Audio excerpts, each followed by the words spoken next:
Fala pessoal, eu sou o André e a minha fé e a minha salvação estão firmadas no Senhor. Fala pessoal, meu nome é João Gabriel e uma vez salvo, sempre salvo.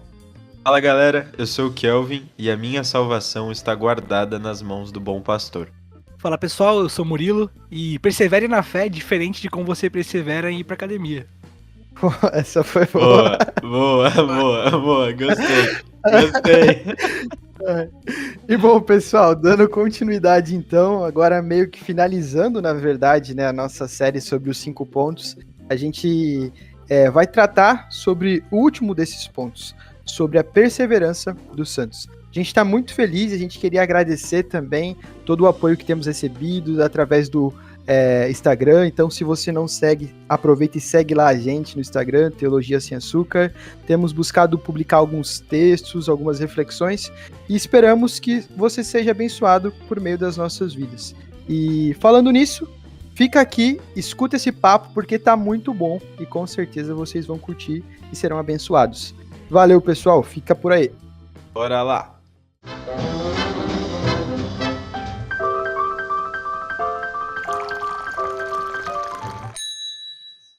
Bom, pessoal, e para o episódio de hoje, a gente conta com a participação muito especial do reverendo Vitor Giacomini, ele que é formado em comunicação, pós-graduando em teologia e cultura, e é pastor da Igreja Jardim de Oração em Santos. Vitão, nosso querido aqui, obrigado por ter aceito o convite, vai ser um prazer muito grande para nós estar falando com você sobre esse tema tão importante.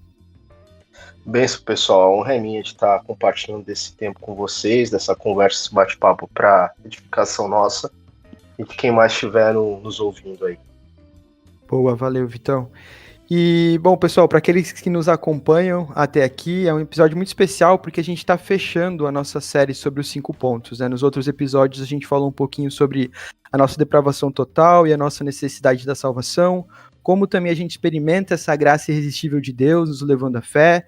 A gente viu também que a gente pode confiar na suficiência da morte de Cristo pelos nossos pecados e que por trás dessa obra de Deus também está a sua eleição incondicional.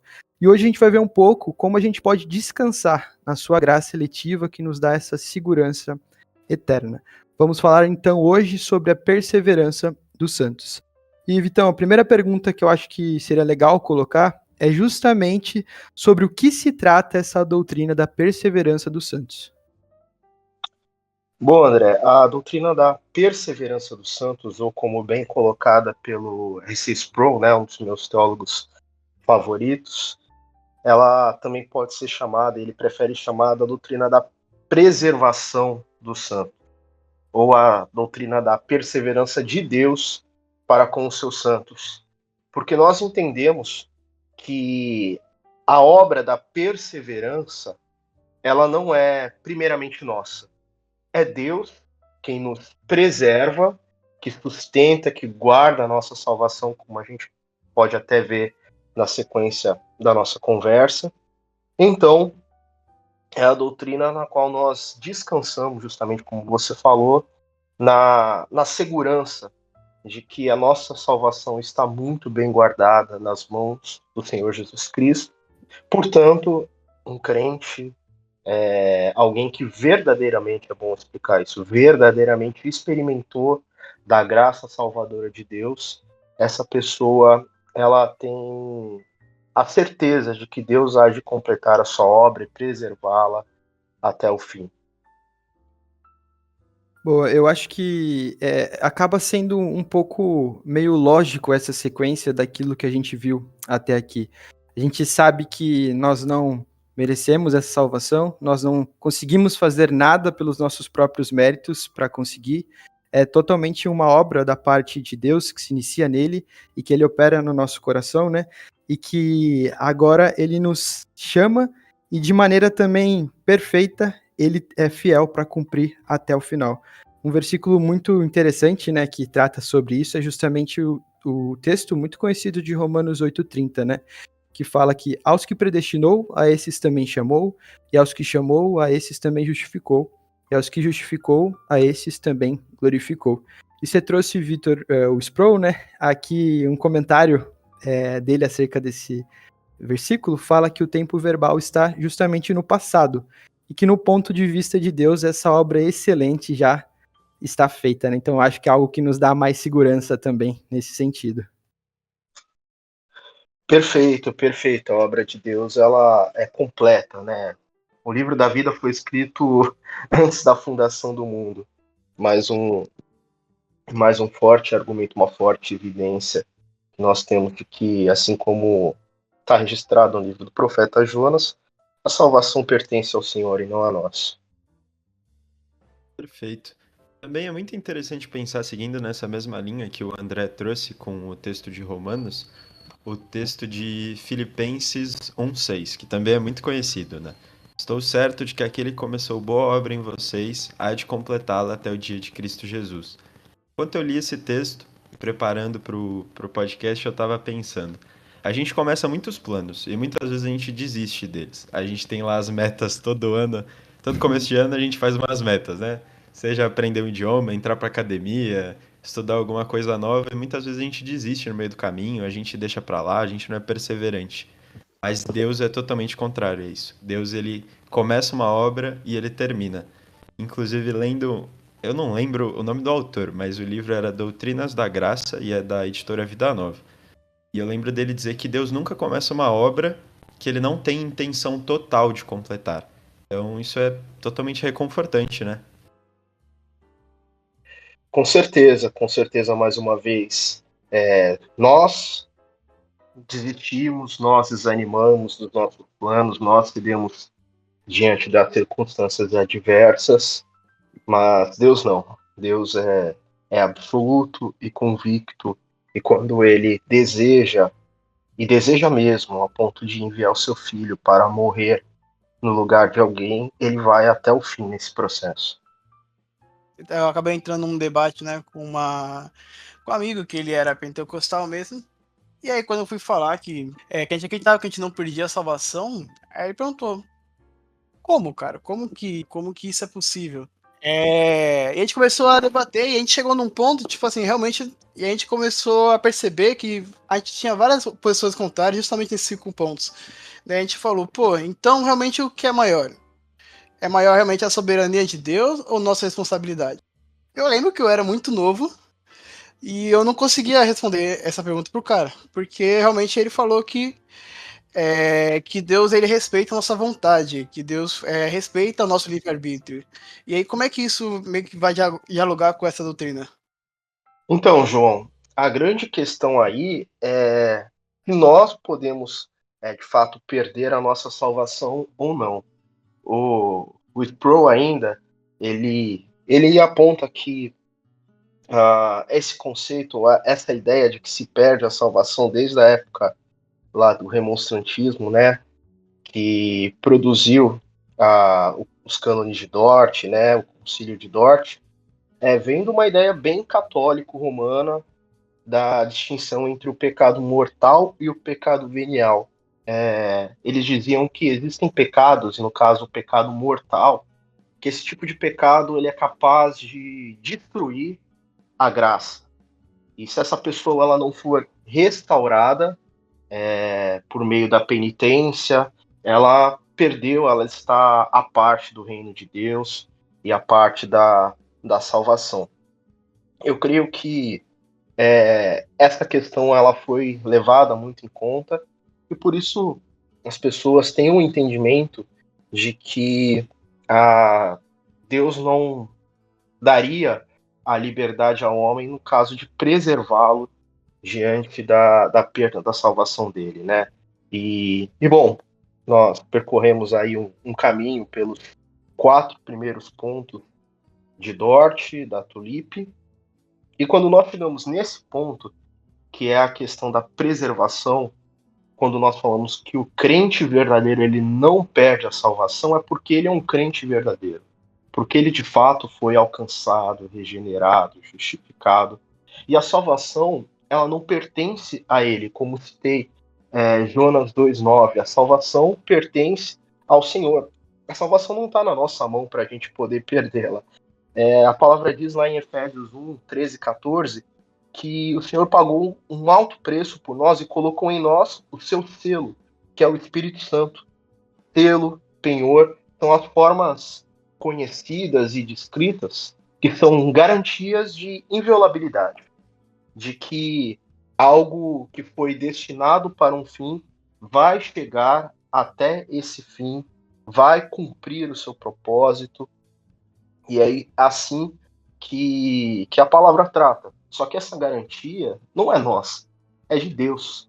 O selo que ele coloca em nós, o penhor que ele coloca sobre nós, não está sobre a nossa posse, sobre o nosso poder, mas está sobre o poder dele. Então, uma vez que Deus alcançou verdadeiramente esse crente, uma vez que ele pode se desviar por um período, mas sendo filho verdadeiro, nós temos a parábola do filho pródigo, que não nos deixa mentir, ele retorna. Deus utiliza os meios, Deus move, ou tal como a ovelha perdida, ele vai ativamente, ou pelo amor ou pela dor, trazer aquele filho, aquela ovelha sua de volta ao aprisco. Vitor, você acabou citando a parábola do filho pródigo, e eu acho que é muito comum, né? Principalmente sobre a perseverança dos santos, nós lembrarmos de alguns irmãos, alguns conhecidos, né? Que já foram da igreja, que foram, voltaram, que saíram e nunca mais voltaram. E isso me lembra também do versículo, que é do Hebreus 6,4, que ele faz uma citação sobre uma experiência, né? Sobre participantes, ele cita participantes do Espírito Santo no texto, né? E que aparentemente eles se desviaram dos caminhos do Senhor. E a pergunta é: quem são essas pessoas que se desviaram? Ou seja, como que eu posso confirmar todo esse meu chamamento? Como que eu vou saber? Você citou um termo muito legal que foi o cristão verdadeiro, né, cara? Será que essas pessoas desse texto, será que ainda existem hoje, que experienciaram de alguma forma a da graça, mas foi o quê? Uma graça que foi no caminho da salvação? Ele já foi convencido ali, já foi trazido ao Senhor naquele momento? Como que eu poderia identificar essas pessoas nesse texto ainda hoje? Será que elas ainda existem? Eu creio que esse texto de Hebreus 6, ele é aquele que talvez provoque maior dificuldade quando nos defrontamos com essa doutrina da perseverança dos santos. Mas ele é bem elucidador quando você tem um olhar mais criterioso. Mateus 7, 22, 23, Jesus diz que muitos dirão naquele dia: Senhor, Senhor, não profetizamos em teu nome? Em teu nome não expulsamos demônios? E não realizamos muitos milagres? Então lhe direi claramente: nunca os conheci.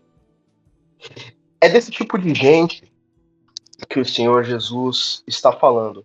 Pessoas que em algum momento se aproximaram. E como disse o pastor Hilder, em um dos cultos que tivemos recentemente, o pastor da Presbiteriana de Alphaville, muito perto não é o bastante. Eles não se tornaram, de fato, verdadeiramente discípulos. Eles estiveram no meio, e o capítulo 6 de Hebreus vai utilizar linguagens muito fortes, mas cujas próprias palavras de Jesus já justificam. Expulsaram demônios, operaram milagres, foram iluminados, diz a Hebreus 6, provaram o dom celestial, se tornaram participantes, provaram da boa palavra de Deus. Mas é interessante que, teologicamente falando, o autor dos Hebreus não faz uso de nenhum dos termos, nenhuma das expressões que poderíamos teologicamente falar, termos técnicos, de alguém regenerado. Ele não diz foram regenerados, foram justificados, ou termos que estão ali dentro da nossa Ordo Salutis, da Ordem da Salvação. Não, eles de fato chegaram muito próximo. Eles experimentaram algumas coisas, algumas realidades, mas eles, por não serem verdadeiramente, é o que João vai dizer na sua primeira carta, eles saíram do nosso meio, porque não eram dos nossos. Porque se tivessem sido dos nossos, teriam permanecido conosco. É a ideia de que o crente, inclusive o crente verdadeiro, ele pode se desviar por um período, como filho pródigo, como ovelha perdida, mas se ele é verdadeiramente, ele volta, Deus traz de volta. E essas pessoas que porventura estão na igreja, mas a gente sabe, muitas vezes elas se desviam, não retornam nunca mais, elas podem facilmente ter experimentado de uma falsa conversão. de um momento de emoção. Se converteram, entre aspas, e confessaram por causa da oratória do pastor, por causa do refrão do solo da guitarra, por causa da baixa luminosidade, da fumacinha, da parede preta. Nada contra a parede preta. Mas eu digo isso porque essas emoções, as emoções elas são facilmente induzidas. Eu creio que uma característica positiva do nosso culto reformado é a sobriedade. Porque eu poderia facilmente reproduzir muitos desses recursos, desses artifícios, da pirotecnia que tem por aí, e provocar na pessoa emoções. Mas a pessoa ela não é salva pelas emoções, ela é salva pelo toque gracioso do nosso Senhor Jesus Cristo. Mas muitas pessoas nesse meio, talvez no culto da fogueira, até num acampamento, elas se emocionam, se convencem, mas por aquela palavra não ter criado raiz no coração dela, assim como a parábola do semeador, essas pessoas com o tempo elas se vão. A convicção delas não tem raiz, a fé delas não tem raiz.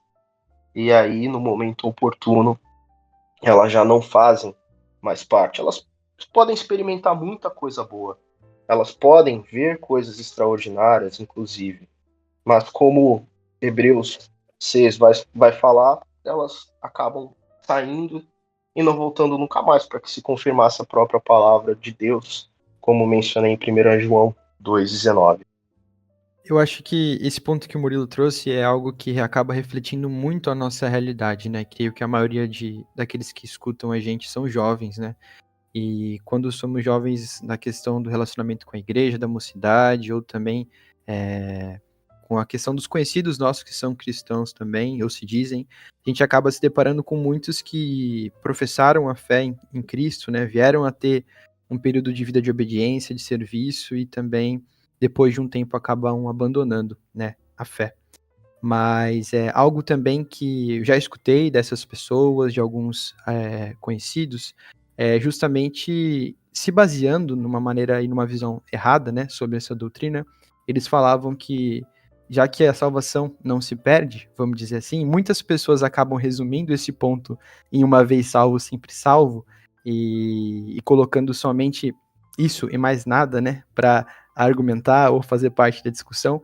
Eles acabam dizendo que então eles devem viver a vida como eles querem, porque no tempo certo Deus vai estar chamando eles. Só que existe também uma responsabilidade nossa como cristão de responder a esse chamado, de responder a essa segurança, né? Será então, Vitão, que a gente tem que viver de um jeito como a gente quer? Ou qual a melhor forma, né, de vivermos como cristãos agora, tendo essa consciência de que a nossa salvação está segura na mão do nosso Pai? Esse tipo de resposta, ela é bem perversa, na verdade, né? Tenho dito que é o tipo de resposta de alguém que realmente não teve uma experiência verdadeira com Deus. Sobre isso, o apóstolo Paulo, lá em Romanos 6, 1 e 2, ele vai dizer: que diremos, pois, permaneceremos no pecado para que a graça abunde? Ele mesmo responde: de modo nenhum. Nós que estamos mortos para o pecado, como viveremos ainda para ele? A realidade das pessoas que se apropriam dessa doutrina para usar de salvo-conduto para uma vida de devassidão é a realidade de pessoas. E eu creio que existem muitas pessoas cuja palavra, cujo evangelho, cuja doutrina, a teologia alcançou as suas mentes, mas não o coração. Essas pessoas creio que não experimentaram de verdade o amor de Deus, porque se houvessem experimentado, não diriam tamanha perversidade, eu creio, uma vez que nós entendemos o quão caro custou o nosso pecado. Nosso pecado custou um alto preço. Nosso pecado é muito sério. E eu creio que o crente ele tem que levar muito a sério o pecado por muitas razões. Pelos efeitos dele na nossa história, na nossa vida. Como o pecado pode destruir, arrebentar uma pessoa. Mas o que foi feito, o que Deus precisou fazer para resolver o problema do nosso pecado, isso é sério demais. Uma pessoa que entende isso, não pode viver de forma irresponsável, inclusive usando uma doutrina séria dessa como uma desculpa. Isso não passa de uma ilusão, de uma desculpa que alguns ainda têm. Mas, por outro lado, causa um medo em pregadores, em pastores, em líderes, justamente por ser usada de forma inadequada. Eu entendo que é uma questão muito similar à questão da graduação dos pecados. Muitos vão falar, olha, não existe um pecadinho, não existe pecadinho nem pecadão, né? E como assim, todo pecado é igual diante de Deus. Quando nós olhamos para a palavra de Deus e para a teologia, nós precisamos admitir que existem pecados que aos olhos de Deus são mais terríveis do que os outros. E isso é uma outra questão, inclusive pode ficar para um outro programa de vocês, mas as pessoas usam e as pessoas têm medo da reação que isso pode provocar. Eu creio que a gente precisa ser bíblico, precisa ser honesto, intelectual e teologicamente, e tratar as questões que podem vir, essas distorções que podem vir a partir de uma palavra séria, de uma doutrina séria, da forma adequada.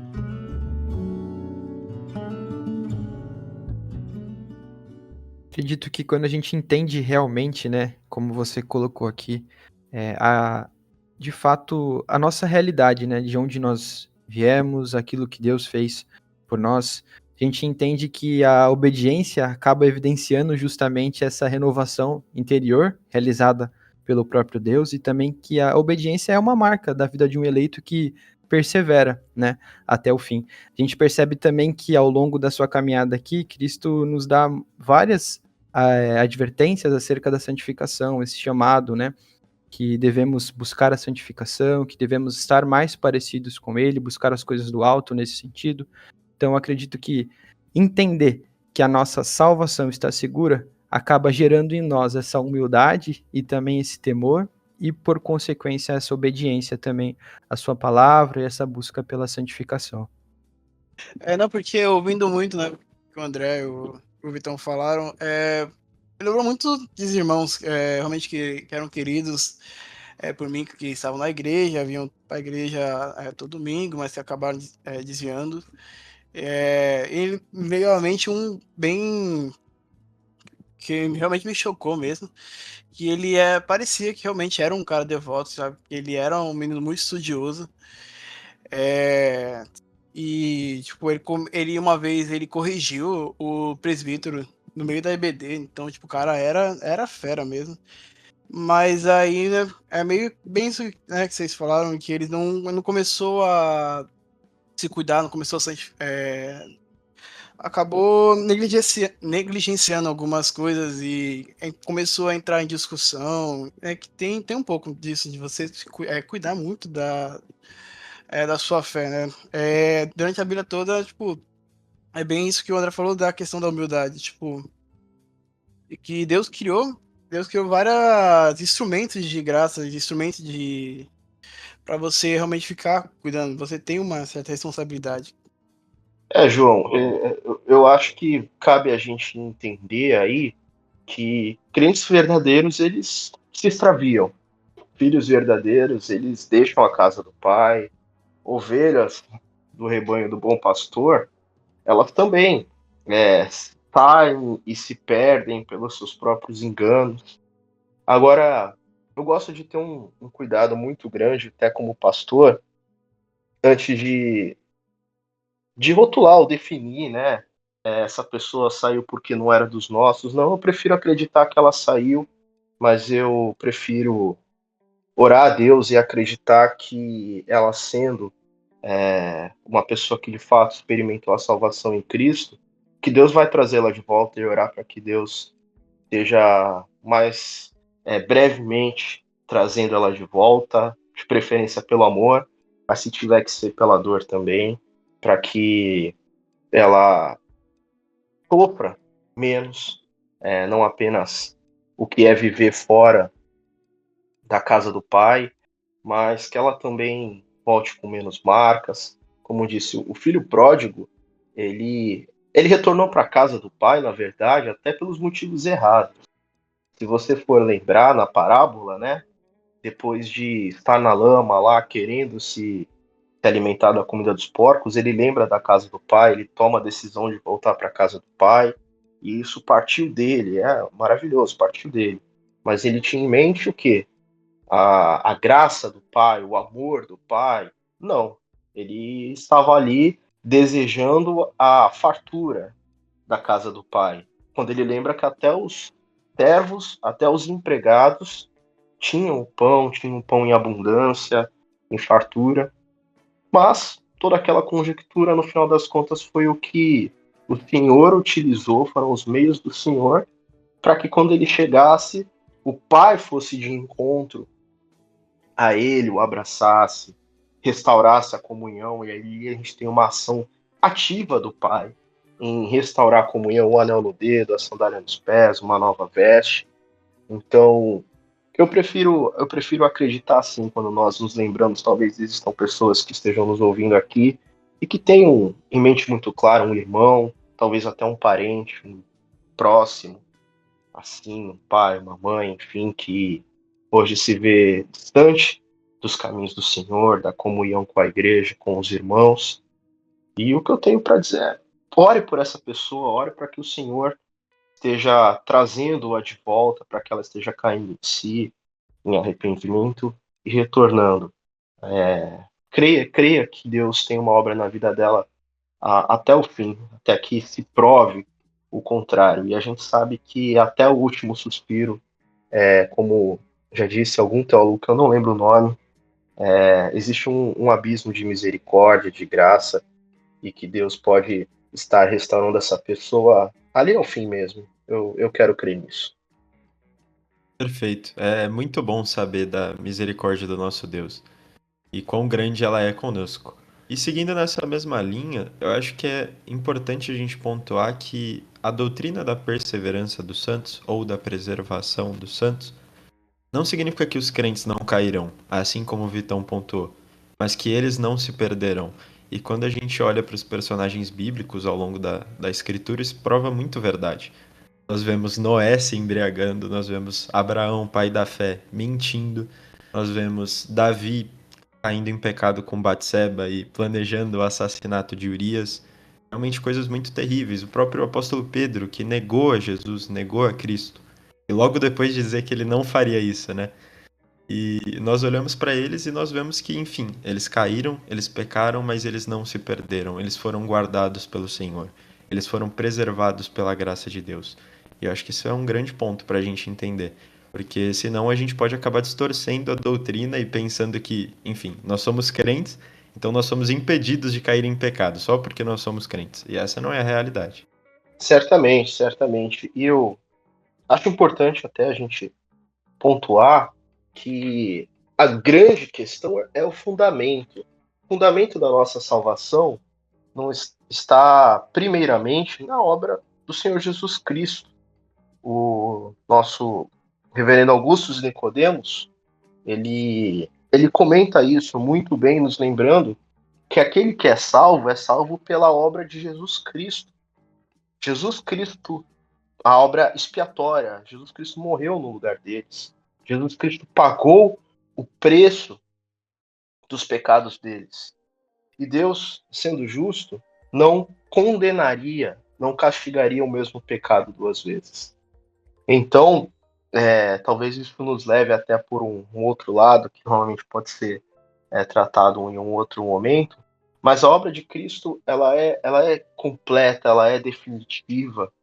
Então, nós entendemos que não há condenação para aqueles que estão em Cristo. Se Cristo morreu e dentro desse plano de salvação que nós vemos desde o primeiro ponto até o fim, um Deus que nos elegeu antes da fundação do mundo e que nos alcançou na história, mas nos alcançou pelos méritos de Jesus Cristo, que entrou na plenitude do tempo para morrer no nosso lugar. Toda essa conjectura nos lembra que a nossa salvação ela é garantida não pela nossa perseverança em última instância, mas porque a conta daquele que é o eleito de Deus, ela já foi paga. Jesus tudo pagou. Então não há mais condenação para aqueles que estão em Cristo. Aqueles que estão em Cristo, como você bem mencionou, porventura, podem cair? Podem. Mas Deus há de reerguer e restaurar essa pessoa. Se essa pessoa foi verdadeiramente uma eleita e uma pessoa alcançada pelo Senhor. Pensando nesse tema, né, no dia de hoje, acabei lembrando daquele hino que a gente canta, né, Sossegai, que a última estrofe fala: Firme ao teu lado, ó mestre, dono da terra e céu, eu hei de chegar bem seguro ao porto destino meu. Acredito que talvez seja um retrato bem fiel dessa doutrina, né, da perseverança dos santos, e que de fato a gente está caminhando ou navegando no mar dessa vida ao lado do nosso mestre, sabendo que iremos chegar nesse destino final. E durante esse trajeto, durante esse percurso, isso não impede que tenham tempestades, não impede que tenham aflições nesse sentido, mas a gente tem que ter essa certeza de que, pela graça de Deus, pela soberana graça de Deus, nós venceremos os combates da fé, nós estaremos perseverando até o fim, né, até o final. Perfeito. As turbulências, elas existem, né? E nós vemos nos relatos das grandes tempestades que foram vencidas pelo Senhor. E como a nossa vida também, ela é uma peregrinação, ela é uma jornada, bem como pontua a palavra de Deus, em que há planícies, existe o espaço das águas tranquilas, dos pastos verdejantes, mas existem também os vales de sombra de morte, existem também as depressões, existem os caminhos que muitas vezes serão árduos e difíceis, e que nessa jornada possivelmente cairemos em determinado momento. Mas nós não estamos caminhando sozinhos. Nós temos irmãos que caminham conosco rumo ao mesmo destino, e isso é incrível, assim, a comunhão, e como a nossa fé é fortalecida no meio da comunhão, no meio dos nossos irmãos. Mas nós também temos um grande líder, né? Eu creio que a palavra de Deus, ela traça esse paralelo com o povo que caminhava no deserto rumo à terra prometida. Só que o nosso líder não é mais Moisés, Arão, Josué, qualquer um dos juízes, não.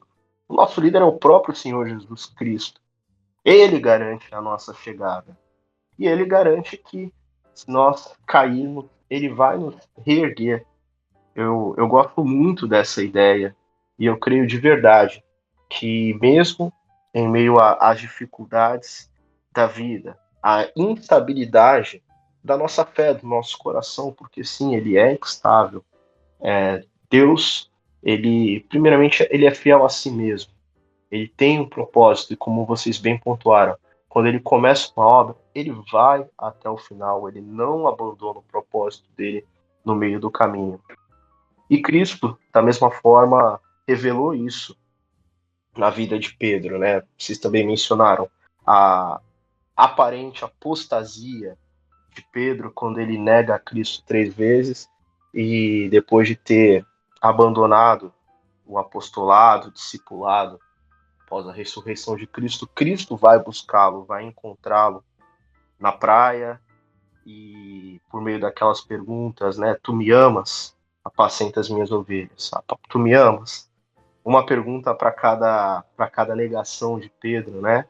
E ele restaura Pedro, restaura o ministério de Pedro e coloca Pedro de volta na missão. Eu acho esse mais um exemplo, uma evidência, na verdade, mais do que um exemplo, uma evidência maravilhosa da perseverança que o Senhor tem para conosco. Vitor, você falou sobre a questão de termos irmãos na nossa caminhada, né? Isso me faz pensar e, assim, trazendo aqui, queria saber a opinião sua, do pessoal também, que a perseverança ela acaba sendo não só um projeto individual, mas o projeto de uma comunidade, de um povo, né? A gente tem lá no texto de Hebreus 3,13 o seguinte: pelo contrário, exortai-vos mutuamente cada dia, durante o tempo que se chama hoje, a fim de que nenhum de vós seja endurecido pelo engano do pecado. Eu queria saber, pensando nesse nosso contexto de comunidade, que todos nós aqui estamos inseridos, qual é a nossa responsabilidade frente aos nossos irmãos? Às vezes aqueles que nós vemos que estão indo para um caminho errado nesse sentido, ou que caminham perto, né, da gente, qual é a nossa responsabilidade para com eles, pensando justamente nesse projeto de um todo, nesse projeto do povo do Senhor? Bom, Paulo vai dizer em Colossenses 3, verso 13, que nós devemos suportar uns aos outros e perdoar uns aos outros em amor. Eu gosto muito desse texto porque, talvez na semântica contemporânea, né, dos nossos dias, suportar é aguentar, é você, eu estou suportando aquela pessoa, eu não estou estourando, eu não estou explodindo com aquela pessoa. Mas quando nós olhamos para o significado verdadeiro da palavra, nós entendemos que o suportar é justamente você ser forte, você ser apoio para talvez aquele que esteja mais fraco na fé, que esteja passando por um período de turbulência, ou que esteja aprendendo ainda a caminhar, esteja engatinhando na fé. Eu gosto muito desse exemplo, dessa ilustração do suporte. É você meio que curar essas pessoas no seu próprio corpo e servir de sustento para que ela continue caminhando em meio a uma situação difícil, de fragilidade, de incapacidade, muitas vezes. Eu creio que nós temos esse papel, essa responsabilidade diante dos irmãos.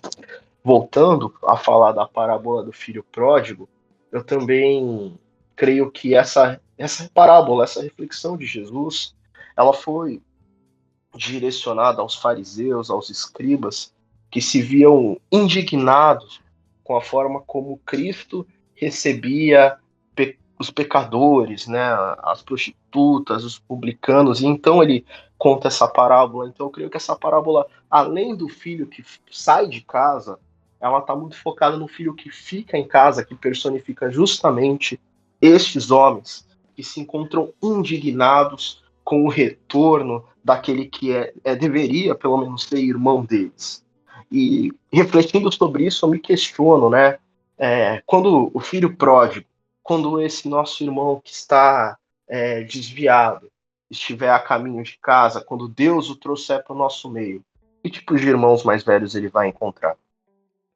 Eu creio que a própria parábola ela se encerra com uma pergunta, né, com uma interlocução do pai para com o filho mais velho, o filho que ficou em casa, o filho que personifica a figura do religioso, né? A parábola se encerra sem essa resposta.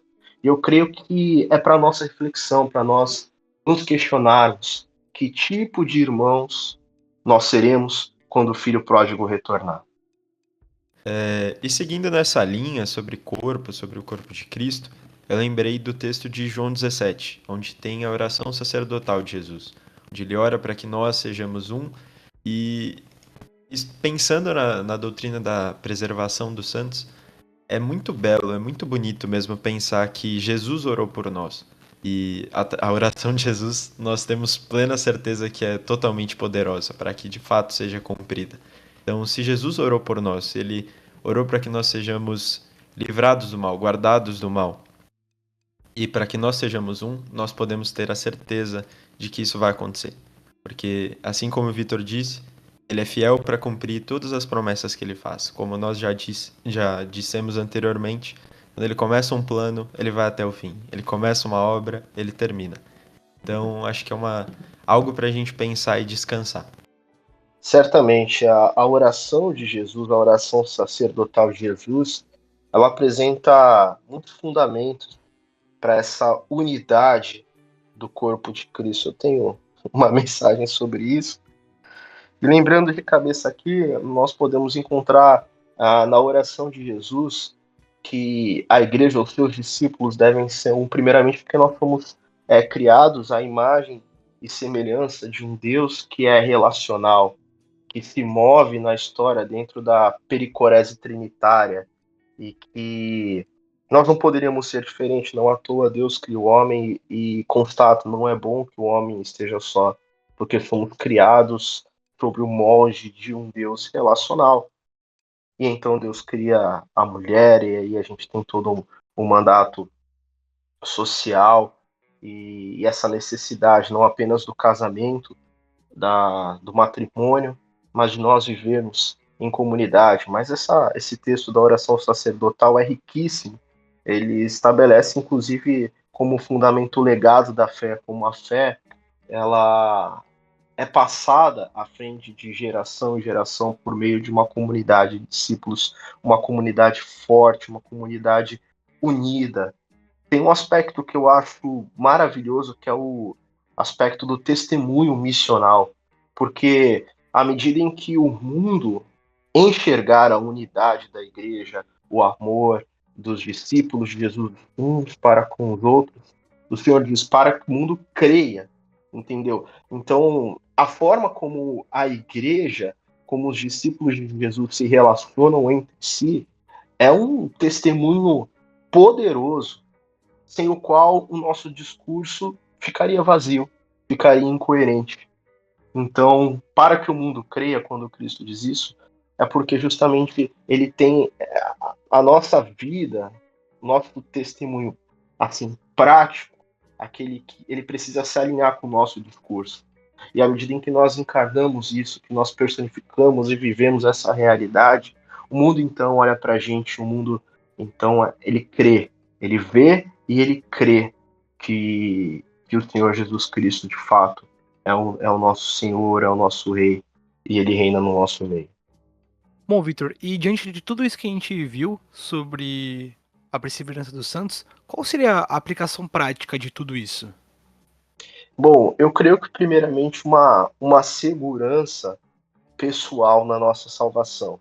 A gente não vive desesperado, pensando se perdemos a nossa salvação ou não. Existe, por exemplo, um cenário hipotético no qual o casal está viajando e eles discutem entre si, eles brigam, trocam palavras ofensivas até, e sofrem um acidente, e se porventura eles vierem a falecer sem um tempo hábil de arrependimento por cada pecado determinado. Eu creio que a doutrina da preservação ou da perseverança dos santos, ela fundamentada na obra de Jesus Cristo, nós podemos entender que, apesar dos nossos pecados, eu estou falando de pecados pontuais, não de uma pessoa que se desviou e permaneceu desviada. Essas pessoas, nós entendemos que se a pessoa assim encerra a sua caminhada, a sua vida, de fato, ela se enquadra no testemunho de Hebreus 6, de 1 João 2, mas enfim, nós somos salvos pelos méritos de Cristo, não dos nossos. A salvação pertence ao Senhor, não a nós, e ela não está nas nossas mãos para que nós possamos perdê-la, negá-la, abrir mão dela, não, pelo contrário. A obra do Senhor em nós coloca em nós o Espírito Santo, que dentre muitas coisas, entre de ser o consolador, enfim, ele é o selo e o penhor da nossa salvação. É segurança pessoal de que quando nós fecharmos os olhos aqui nessa terra, eles se abrirão na eternidade, e de que, ainda que no momento em que o meu senso de certo ou errado falhar, que eu ceder diante de uma tentação, ainda assim, o Senhor, pelo amor ou pela dor, vai me trazer de volta, vai me admoestar, vai colocar pessoas ao meu redor, como no caso de Davi, e o profeta Natan, vai colocar pessoas à minha volta para me trazerem ao arrependimento, para me trazerem a palavra dele e a disciplina dele. Sobre as outras pessoas, eu creio que ele é uma esperança ao nosso coração. Justamente no caso desses nossos irmãos, dessas pessoas que nós amamos, que estão desviadas. Eu creio que essa doutrina ela traz de uma forma muito prática essas duas questões. Pessoalmente, o descanso, o conforto, e pensando em relação aos nossos irmãos, a esperança de que o Deus que começou um dia uma boa obra na vida deles vai completar, e essa pessoa, pela graça de Deus, vai retornar, vai ser trazida de volta. Nossa, e diante disso a gente só pode afirmar o texto de Filipenses 1:6, né? Que estamos convencidos de que aquele que começou a boa obra em vocês há de completá-la até o dia de Cristo. Glória a Deus por isso. Amém, pessoal. Amém. Graças a Deus que até mesmo isso não depende de nós, né? O próprio Deus se encaminha e preparou todas essas coisas, né? Que bênção é e que segurança nós temos em Jesus também, né? Um outro hino aí. Poderia estar puxando É vários verdade. aqui. Dá pra cantar uma música aí, É. eu confio no Vitão cantando. Exatamente, exatamente. Mas, bom, pessoal, a gente está chegando no final. Foi muito bom mesmo, Vitor, esse papo com você. Queria, em nome do pessoal aqui, agradecer a sua participação, agradecer a disposição que você teve também. A gente sabe que você está numa semana corrida de preparação com as coisas da igreja, acampamento, EBF. Não é fácil a vida de pastor, mas obrigado por ter disposto um tempo da sua agenda nesse sentido. Saiba que você é bênção pra gente, cara. Falo pessoalmente, falo em nome de todos aqui. E fique convidado já a participar de próximos. A gente vai querer ter você aqui com certeza. Muito obrigado. Vai ser sempre uma alegria. Muito honrado e já estou à disposição de vocês. É um tempo precioso, um tempo de edificação, de renovação da nossa esperança, e é sempre um prazer muito grande. Também amo muito a vida de vocês. Deus continue abençoando esse projeto e abençoando muitas vidas por meio das vidas de vocês. Amém. Amém. Pessoal, obrigado por vocês que acompanharam, né, até aqui. A gente fica muito feliz em ter voltado, em ter continuado esse projeto. Continuem orando pelas nossas vidas. Agora estamos livres para falar sobre outros temas, outros assuntos. Estamos abertos também a sugestões. E fiquem ligados, porque vem novidade por aí, se Deus quiser. Valeu, pessoal. Deus abençoe e até a próxima. É isso. Valeu! Valeu, galera. Tchau, tchau.